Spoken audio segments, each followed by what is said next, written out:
मीर, वो मूर्ति वहां कैसे आई? ऐसे कंधे उचकाते रह जाएंगे मीर। कुछ भी पता होता है आपको? वो अशोक इस समय कहाँ है? मेरी अशोक से बात हो चुकी है। मुझे यकीन है कि धर्मा बिंदुसार तक पहुंचने के लिए अशोक से संपर्क करेगी। वो मुझे बता देगा। बस उसके बाद उस मां बेटे की कहानी खत्म।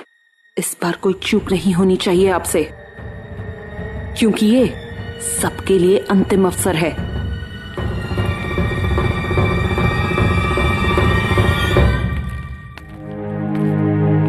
अशोक, कोई संदेश आया उनका?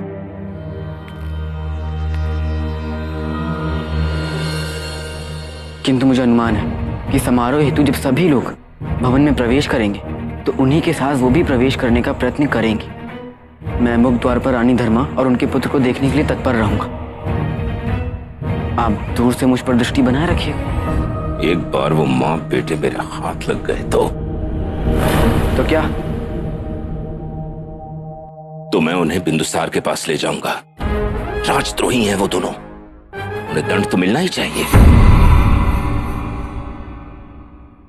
मैं कुछ कहना चाहता हूं।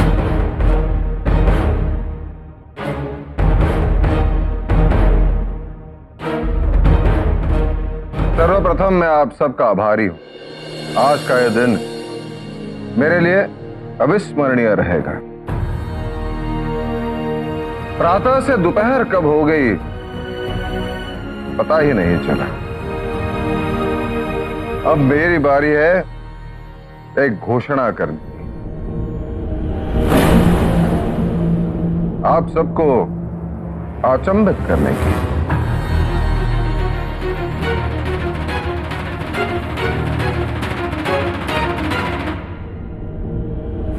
सभी माता पिता के जीवन में ऐसा समय आ जाता है जब उनकी संतान बड़ी हो जाती है। उन्हें जीवन के अगले चरण में प्रवेश करना चाहिए। कुछ समय से हमारे परिवार ने बहुत उतार चढ़ाव देखे हैं। अत्यंत कठिन समय से गुजरे,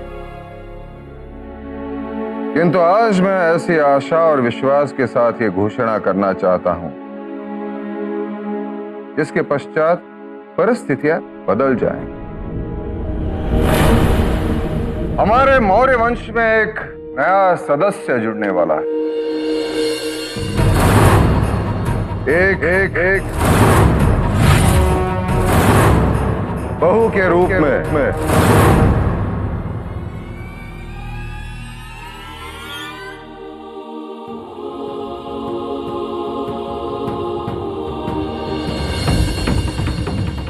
मैं मेरे ज्येष्ठ पुत्र का विवाह राजकुमारी अहंकारा से करने का प्रस्ताव रखता हूं।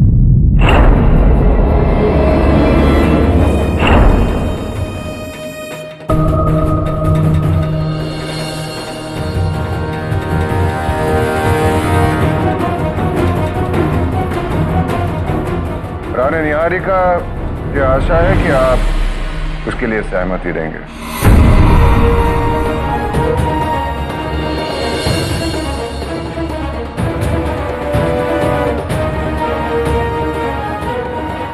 क्या आप सब मेरी यह घोषणा सुनकर अचंभित और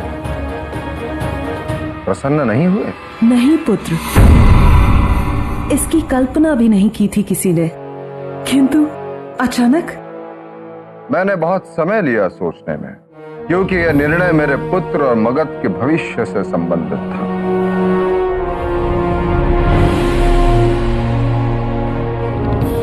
मैंने इस विषय में आचार्य चाणक्य से भी परामर्श किया है।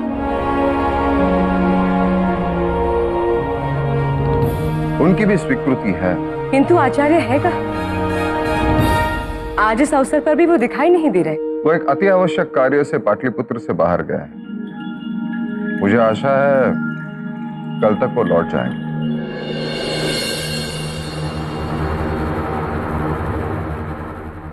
रानी निहारिका, क्या आपको ये विवाह प्रस्ताव स्वीकार्य है? सब कुछ इतनी शीघ्र हो गया सम्राट की हमें सोचने का अवसर ही नहीं मिला। आप समय ले लीजिए सोचने के लिए, विशेषकर अहंकारा की स्वीकृति के लिए। नहीं सम्राट, हमारे विचार से आज का दिन सबसे शुभ है और अहंकारा के लिए सुशीम से अच्छा वर तो हो ही नहीं सकता।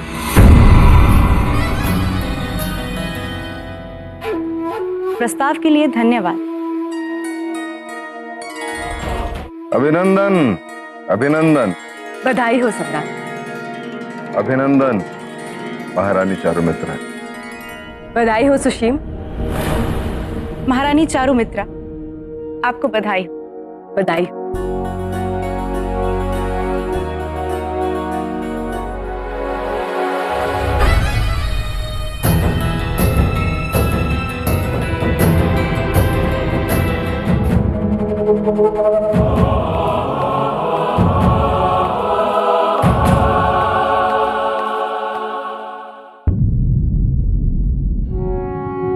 आइए आइए, स्वागतम। आप सभी का स्वागत।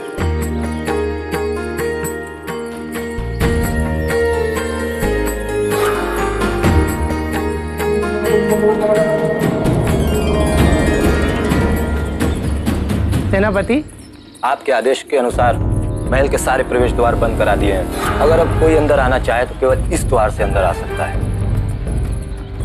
अगर धर्मा और उसका बेटा आज सम्राट से मिलने आएंगे तो जरूर अशोक को संदेश देंगे और उसी वक्त मैं उन दोनों को धड़ दबोचूंगा।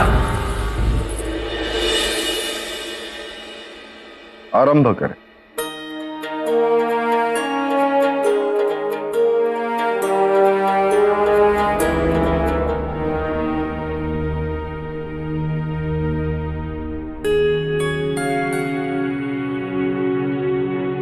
आज बड़े दिनों के पश्चात अन्नकूट का साग का सेवन करके वो स्वाद याद आ गए।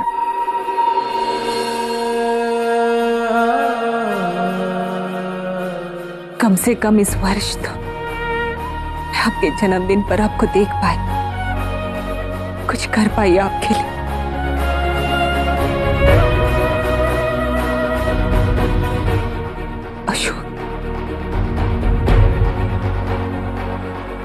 अशोक के उपहार का क्या हुआ?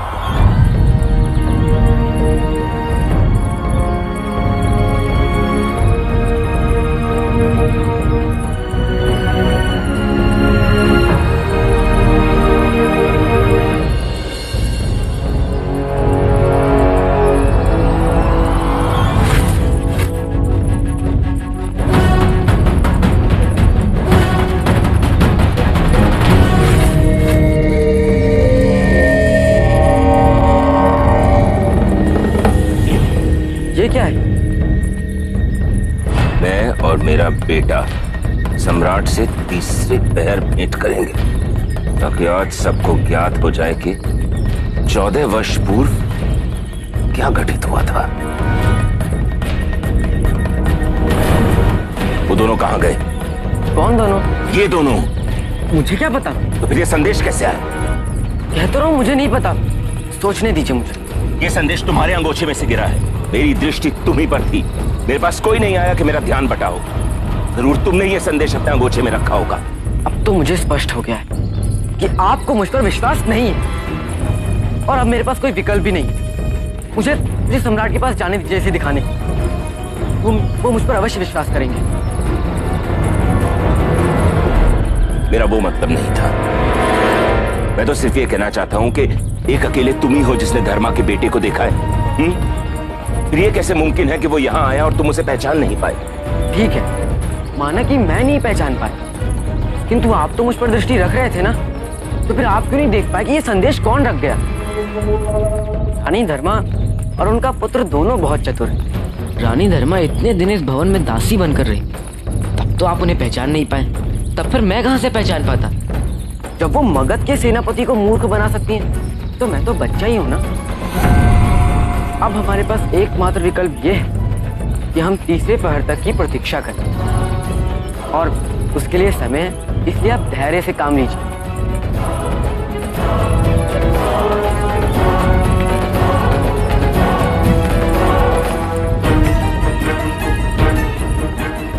ताज्जुब है, ये धर्मा का बेटा हमारी आंखों में धूल झोंक कर कहां चला गया? ये तो स्पष्ट है कि मीर से अपनी मां की रक्षा करनी है तो एक बार संकट उठाना ही पड़ेगा, अन्यथा आजीवन मीर का संकट बना रहेगा। इसलिए अब मैं मीर को ऐसा फंसाऊंगा कि वो मेरी मां को देख तो ले पर उन तक पहुंच ना सके।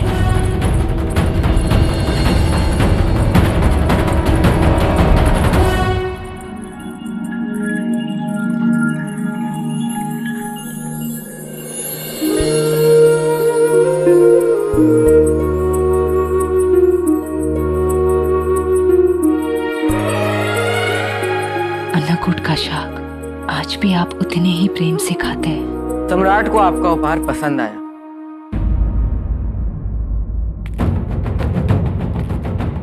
वो मैं ये कह रहा हूं कि रानी सुब्रसी ने जो उपहार सम्राट को दिया उसे तैयार करने के लिए आपने भी तो सहायता की थी ना?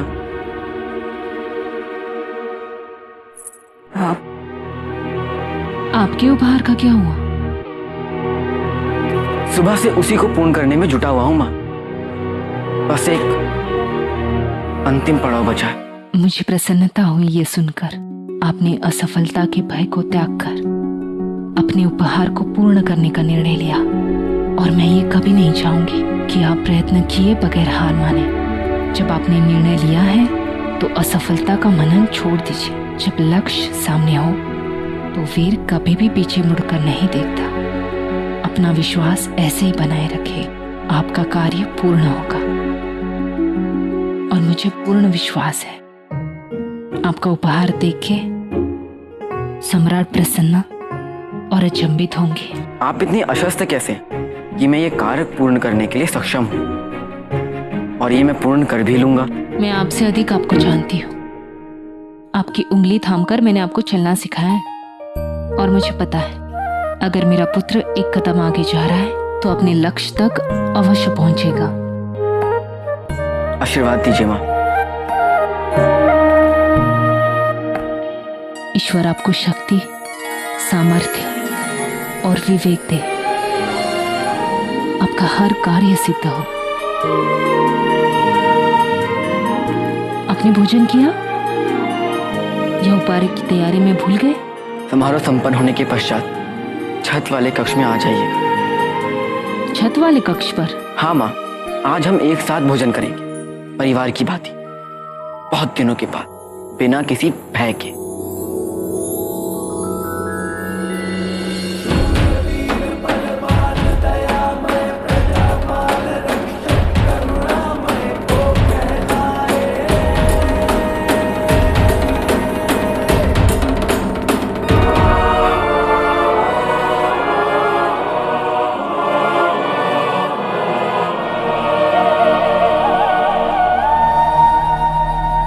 जब लक्ष्य सामने हो तो वीर कभी भी पीछे मुड़कर नहीं देखता।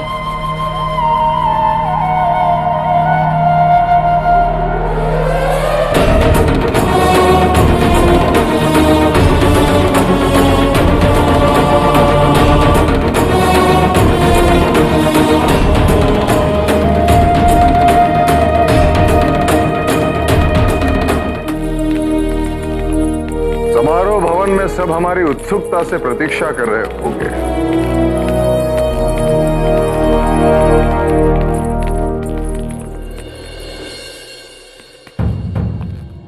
मीर, आपका मैं क्या करूं?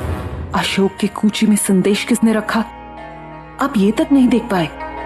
आप तो कहते रहे कि आप उस पे दृष्टि रखे हुए थे।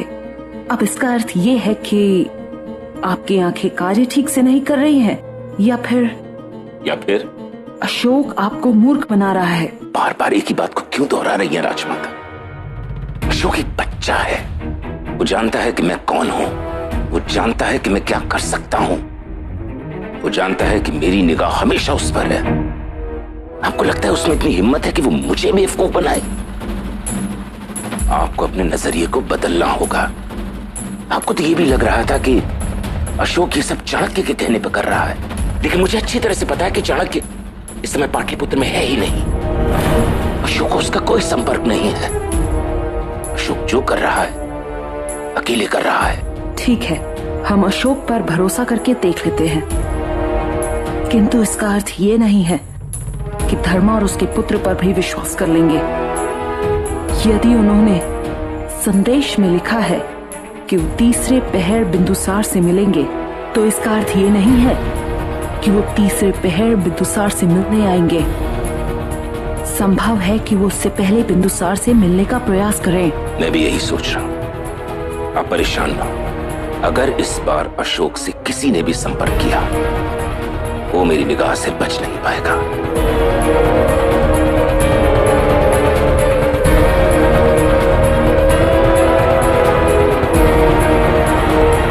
उपहार तैयार है? तैयार तो है, और जहां आपने कहा है वहां लेकर पहुंच भी जाऊंगा, किंतु मुझे दोपहर की सुरक्षा की चिंता हो रही है। उसकी सुरक्षा का दायित्व तो तुम्हारा है अशोक। उसके लिए जो भी अनिवार्य हो वो करो, परंतु जो निर्देश तुम्हें दिए जा चुके हैं, यदि तुम उनका पालन करते हो तो ऐसी कोई विषम परिस्थिति उत्पन्न ही नहीं होगी।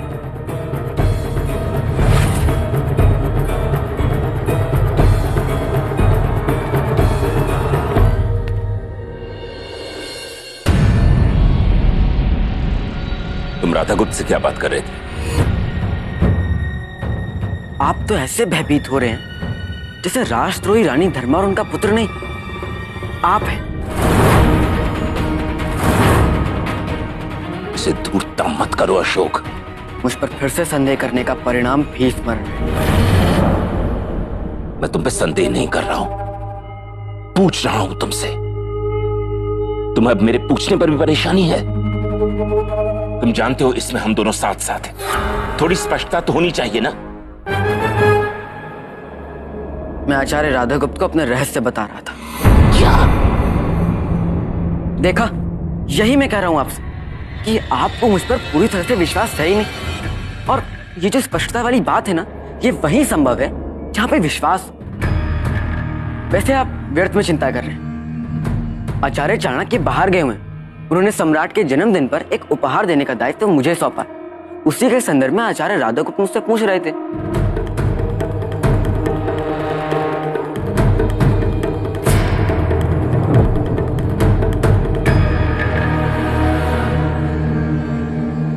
देखो, अपनी आंखें खुली रखना। तुम जानते हो ना, इस समारोह से कहीं ज्यादा महत्वपूर्ण कुछ और है, उसे मत भूलना। आप भले ही भूल सकते हैं रानी धर्मा को, किंतु मैं नहीं। निश्चिंत रहिए।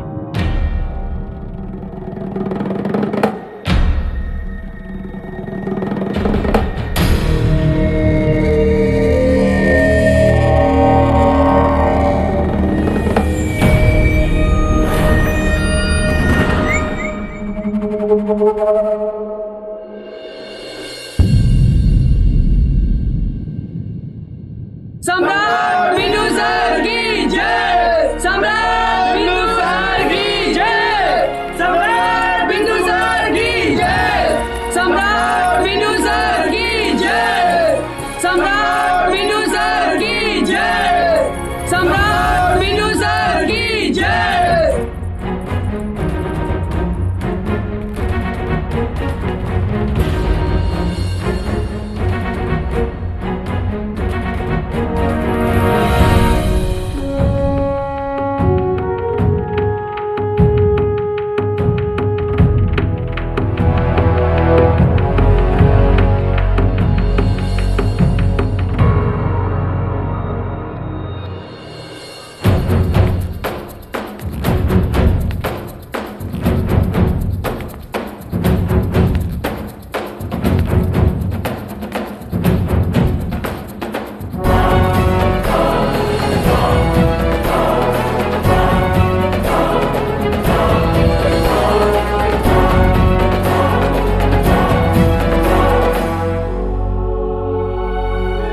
मगध सम्राट के जन्मदिन पर राजमाता के आशीर्वाद से मैं अशोक एक नृत्य नाटिका प्रस्तुत करने जा रहा हूं।